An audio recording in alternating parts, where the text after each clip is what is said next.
15 de março de 1967, o Congresso Nacional referenda a indicação à presidência da República o Marechal Arthur da Costa e Silva, pelas Forças Armadas.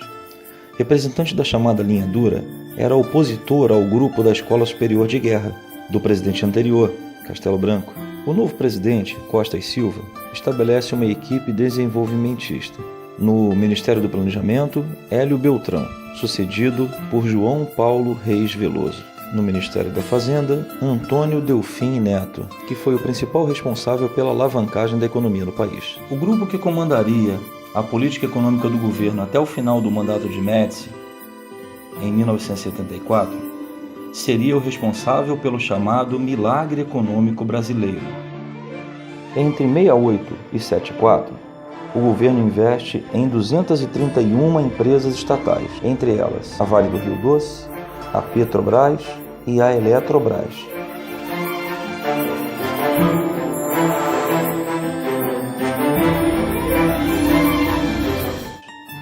Este período foi marcado pela criação de monopólio em áreas críticas do governo, tais como a economia e o planejamento.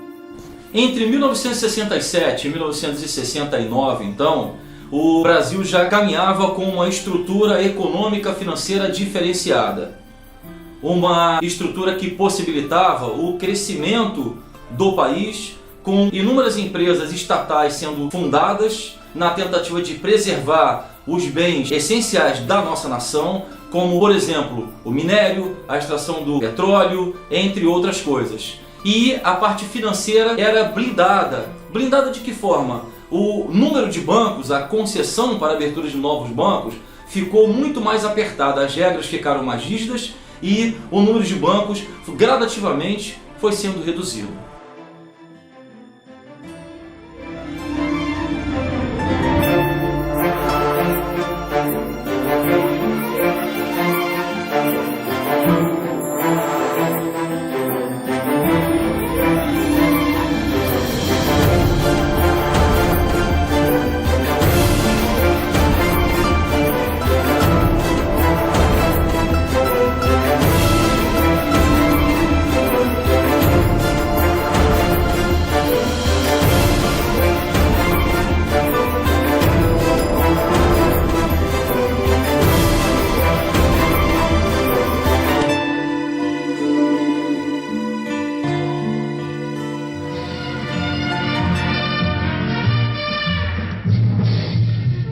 O governo Costa e Silva impulsionou ainda mais o desenvolvimento. Foi assim iniciador da escalada de progresso dos anos mais recentes. Naquele período, o país avançou no sentido de consolidar sua posição internacional. Abriu e conquistou novos mercados. E no aspecto interno, os índices do desempenho econômico começaram a demonstrar a recuperação atingida. Simultaneamente, o processo inflacionário mais e mais se esvaziava. Diante desse panorama, tentou-se uma liberalização gradual do regime. Mas ainda não era tempo para isso. E estes jovens, quantos deles foram testemunhas de que o inimigo estava atento e voltava à carga, às vezes servindo-se deles mesmos? Badernas e arruaças voltaram às ruas, e com elas a insegurança e a intranquilidade. Felizmente, 1968 foi travado em tempo. Havia a firme determinação de não se cogitar sequer do risco de uma volta ao passado. Não se permitiria que aqueles anos de recuperação e sacrifício, e de grande sacrifício do próprio povo, fossem desperdiçados. Bom, sabemos que os ambientes social, econômico e jurídico, o ambiente legislativo, estão interagindo o tempo todo. E foi dessa forma que aconteceu.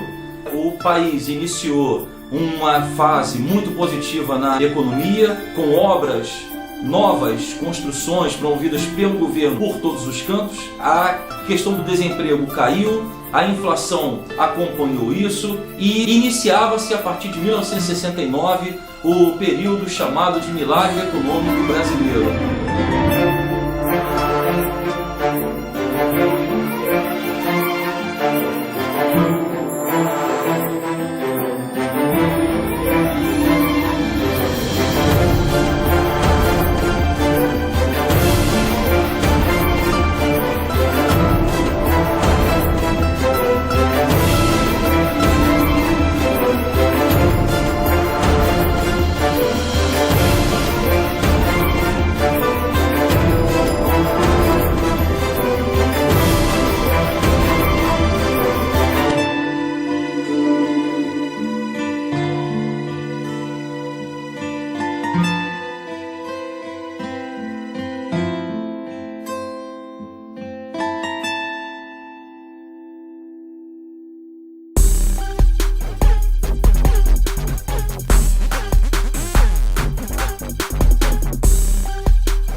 período, com a economia muito mais quente, com o número de bancos reduzido, a quantidade de numerários absurda, a quantidade de dinheiro, o volume de dinheiro muito maior circulando, e o movimento revolucionário procurando realizar assaltos a banco para alimentar financeiramente essas tentativas de destituir o governo militar do poder, esses fatores em conjunto propiciaram aos bancos se armarem com policiais militares nos seus momentos de folga, fazendo a segurança de suas agências, evitando esses assaltos, assegurando a saída do seu transporte de valores, que na época era realizado por vigilantes do próprio banco.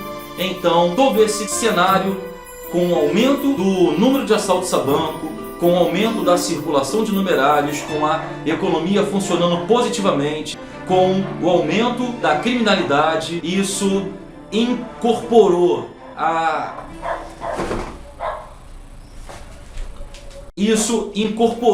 segurança privada, fez com que essa força paramilitar crescesse de forma descontrolada.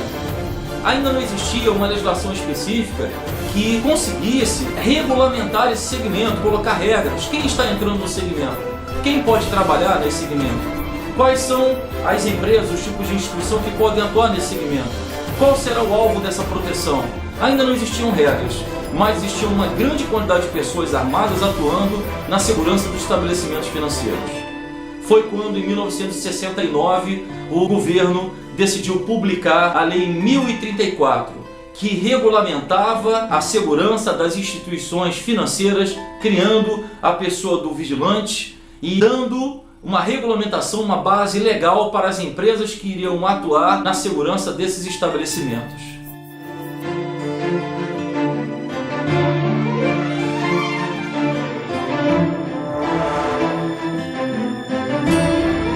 Em seu artigo 1º, ela afirma que é vedado o funcionamento de qualquer estabelecimento que não possua dispositivo de segurança contra saques, assaltos ou roubos.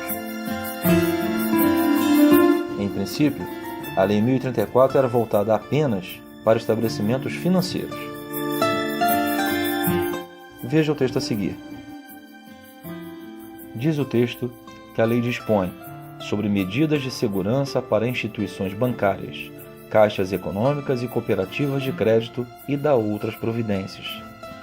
Tais dispositivos de segurança consistirão em vigilância ostensiva realizada por serviço de guarda, composto de elementos sem antecedentes criminais. A lei cita os elementos que realizarão os serviços de guarda. Daí vem o nome guarda de segurança. O artigo 2º cita ainda que tais homens trabalharão mediante a aprovação de seus nomes pela Polícia Federal, dando-se ciência ao Serviço Nacional de Informações.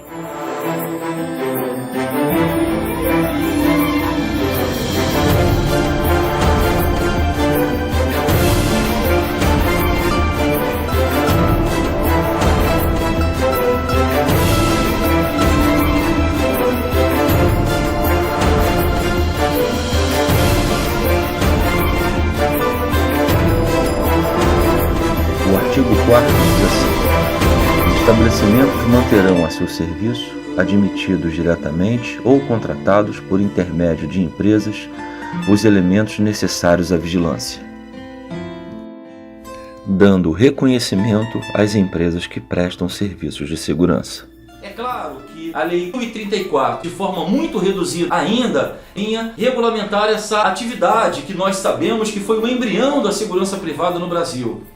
Mas, ainda dessa forma, ainda definindo alguns pontos que são pontos um pouco fora da realidade hoje, como, por exemplo, dizer que o profissional de segurança, durante o exercício das suas atividades, tem prerrogativas de policial. Olha só, isso é algo bem diferente, mas que nessa época cabia para esse segmento que ainda estava se iniciando. 69 foi um marco para a atividade de segurança privada com a publicação da Lei 1034.